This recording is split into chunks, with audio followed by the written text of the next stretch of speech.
Welcome to the Ben Wood Johnson podcast. You can visit Dr. Johnson's blog at benwoodpost.com. Dr. Johnson's works can be found at drbenwoodjohnson.com.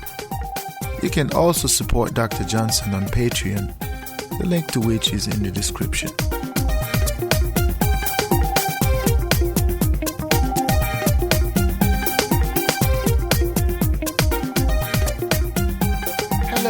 Hello, everybody. Welcome back to the Ben Wood Johnson podcast. Today is November 15th, 2021. This is podcast number 71. I'm happy to have you back. This is another podcast about crime.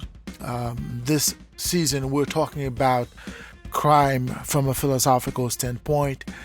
But today the conversation is going to be about the concept of natural and spiritual explanations to understand crime. Crime could be understood as either a natural phenomenon. It is within you. It's something that you have in your nature. It's part of your being.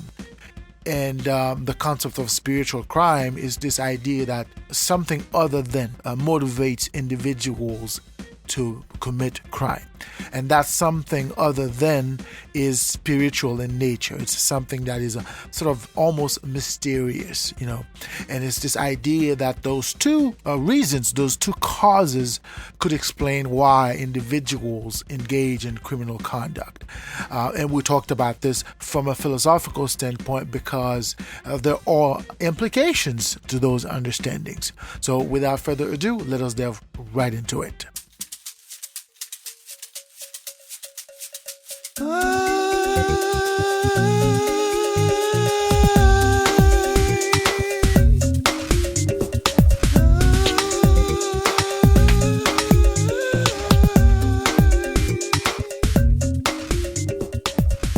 When we are talking about crime in terms of its underpinnings, there are two sort of basic components, at least two basic concepts that try to explain crime. There are two sort of school of thought that try to explain crime. The first one is the concept of a spiritual explanation, and the second concept is what one would call a natural explanation as to what crime is. Now, when we are talking about a spiritual explanation about crime, what we are talking about here is this idea that there are certain events, there are certain realities that are out of this world that control a person's behavior. So in other words, the person is possessed by this spirit, out of the world spirit or entity. The individual does not own himself. The individual is perhaps entranced, right? The individual is under the influence of this or that. The individual is sort of under the control of some external, and usually it is something out of this world, something that cannot be explained. A spirit, or out of this world being sort of that guide the behavior of this individual. So that is the spiritual understanding of what crime is. Okay? So when you have this sort of understanding as to what crime is, the belief is that crime is not a natural event. Crime is something that sort of came from somewhere. So this person is possessed by this spirit, and that is why the person engaged in this particular conduct. That is why this person does this, does that. And then there's always a religious component to that understanding, to the extent that, God or whatever the good spirit would be could sort of get rid of the bad spirit in the individual, right? The idea of doing all sorts of rituals on the individual to sort of make sure that the bad spirit leaves the individual to the extent that the individual can no longer engage in criminal behavior or in behaviors that could be deemed criminal. So there's always this religious undertone to this understanding that there's a need to stop these individuals, and to do that we have to appeal to the good spirit. We have to appeal to God, okay, to sort of stop this evil, to remove this evil, right, in this individual. The other explanation to crime, at least the other understanding of crime, is the concept of natural explanations. And that understanding entails that crimes are natural to the extent that they are based on things or moments of events that are present in the natural world. Okay? In other words, crimes are the result of the tangible reality that the individual experiences. So that worldview, sort of based on the Greek traditions, as to, there are certain good in nature, but there are also certain bad in nature. And those sort of influence the individual to behave either in a good way or in a bad way. Of course, it is still sort of the result of this material man, this good, righteous man, who is sort of imbued with the capacity to be either good or evil. It is intrinsic in the person to be good, but there are individuals who, for some reason, let themselves convince to become evil. So the person is no longer sort of able to sort of be in charge of his righteousness. And the person becomes immoral, incapable of sort of do good. And at that point, the person becomes a criminal, because the person sort of relinquished themselves to the evil that is part of the world, that is part of the natural environment where the individual evolves, right? So the concept of natural explanation is this idea that this person is imbued with the capacity to do good and also to do bad. But the individual, for some reason, is not able to control his malice or his evil, but is sort of taken a hostage by this ill, okay? And the person becomes bad. He becomes the embodiment of what is evil, what is not good, what is not righteous. Okay. The concept of sort of natural explanations to crime embodied this understanding that the individual is righteous at his core. Okay. At his core beingness, the individual is righteous. Nonetheless, the individual is also able to sort of do evil. Okay. And the evil doer is a criminal. Okay. But there are other explanations as to why crime occur or why people engage in criminal conduct. Some of those explanations we could sort of include a scientific explanation, right? What all these theories are trying to do is they're trying to sort of give you a scientific understanding as to what crime is and who engage in such a conduct. And they're trying to sort of establish a relationship between a behavior and a tendency in the person, right? So you are a criminal because somehow, or for some reason, you sort of are likely to be this way, either because it's your nature, or maybe it is because some unworldly event or a reality that are sort of affecting you. And the understanding is that whatever you do can be measured. We can measure your behavior, we can measure your conduct, we can measure the effects of your conduct, and to that extent, we can say with certainty that you are a criminal if you engage in such a conduct. So those, of course, there are other understandings about what crime is, but let us stay within this parameters. Now, the reason this is important in terms of philosophy is that crime sort of undermines the person.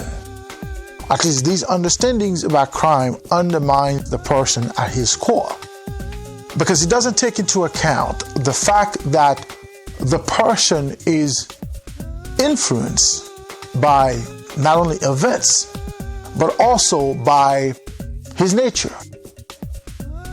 So although there are certain elements or certain realities which might explain the reason a person behaves in this or that way, but there's also the nature of this person.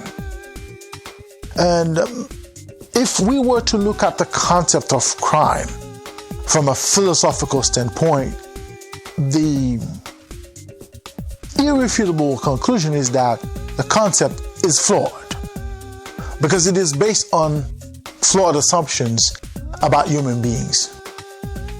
Whether we're talking about crime based on unworldly influences, or we're talking about crime based on natural influences, it is also assumed that the person has absolutely no inherent self, in terms of the person has a way of being which on its own could be criminal, so long as that way of being is defined as such.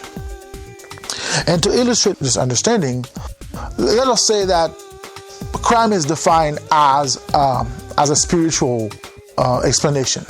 In other words, you were possessed by this evil spirit, and that is why you went out there and stole this orange, or this mango, or this pack of whatever it is that you stole.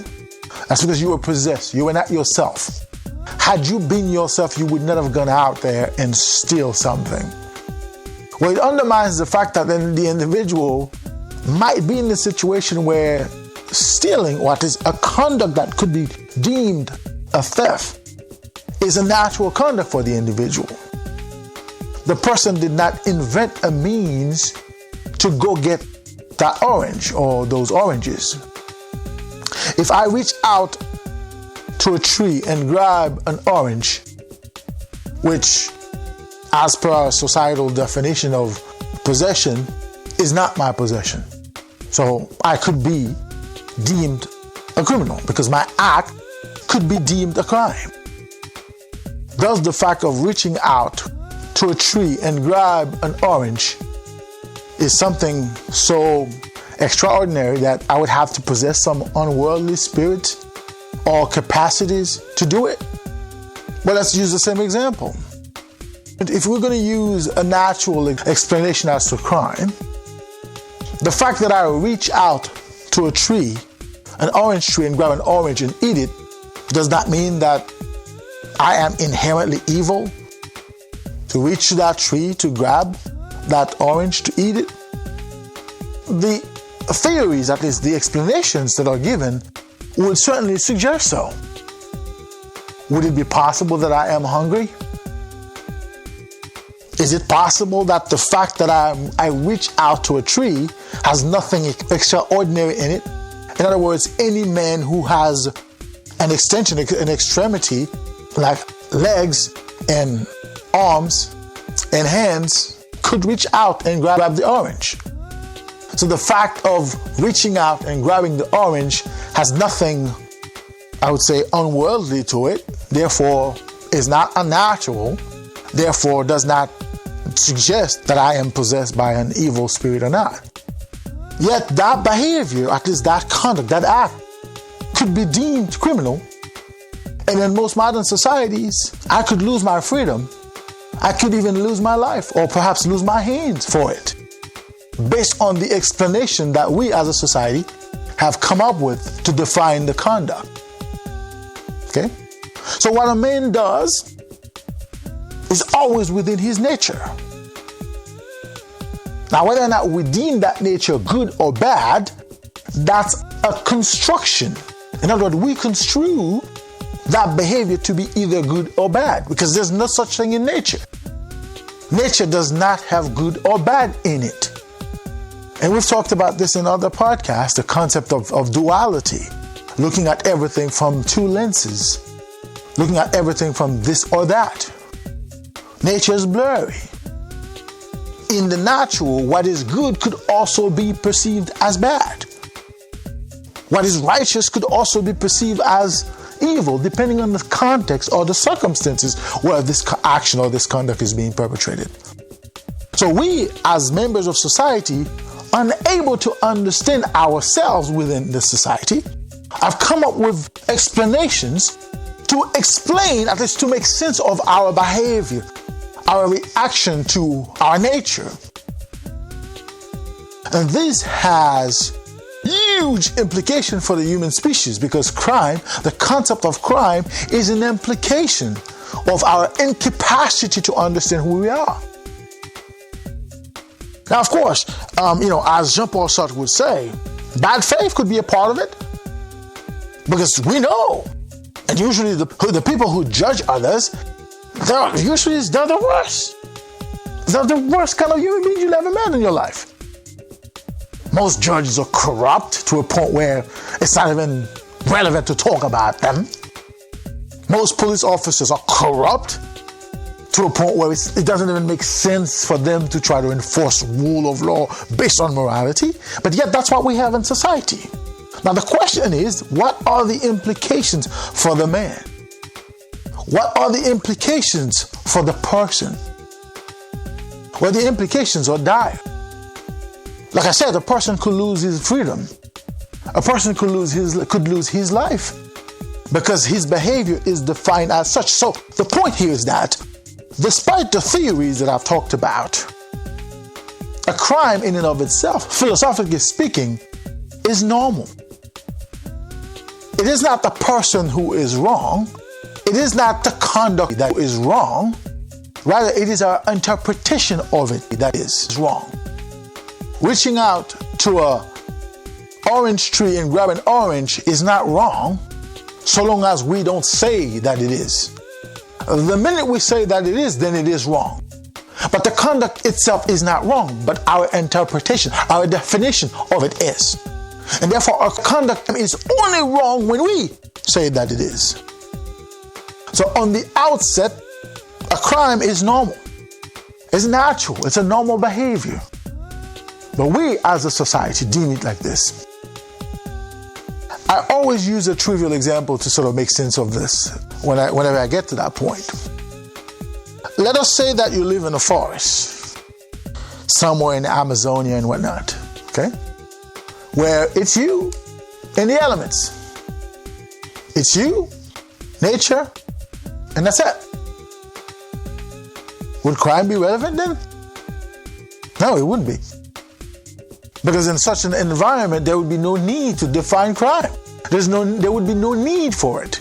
The reason crime is relevant is because we are unaware or incapable of appreciating who we are. And because we're unable to appreciate who we are, it makes sense. It makes perfect sense to try to vilify ourselves. Because it makes it easier to get rid of those we cannot deal with. It makes it easier to get rid of those we are unable to tame, to control. So you have to look at crime from this concept.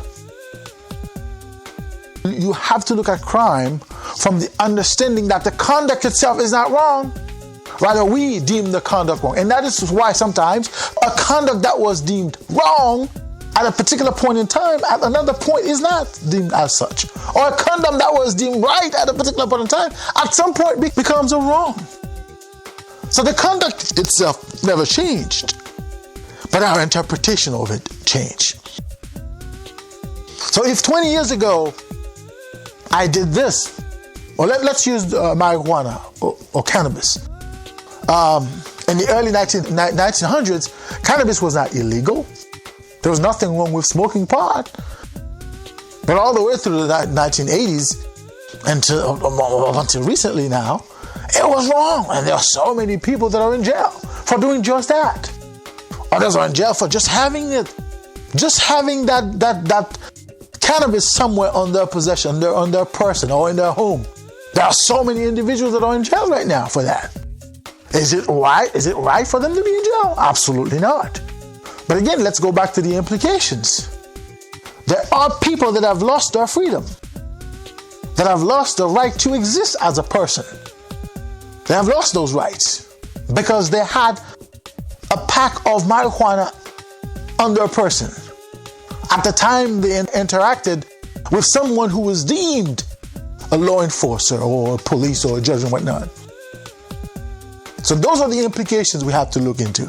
Those are the implications we have to consider whenever we're talking about crime, because the implications for the person could be dire. And they are usually dire. So whenever we're talking about crime in terms of, the natural explanations for it or the spiritual explanations for it, but the philosophical underpinnings must also be considered, or we must also take into account the philosophical underpinning, because the philosophical explanation for crime is that a crime is a natural behavior. It's a normal behavior. Everybody commits that behavior or engages in that behavior. Therefore, everybody is a criminal as so defined. The only difference is that there are those who decide who are criminal and those who have no power but to accept it. Those are the differences. So philosophically speaking, a crime is not a wrong. Rather, it is defined as such. It is understood as such. Okay? And whenever it is understood as such, most people who engage in such a conduct will be deemed a criminal. But there are individuals who engage in such a conduct egregiously sometimes, will not be deemed a criminal. They will not be deemed a criminal, and simply because somebody said that they're not a criminal.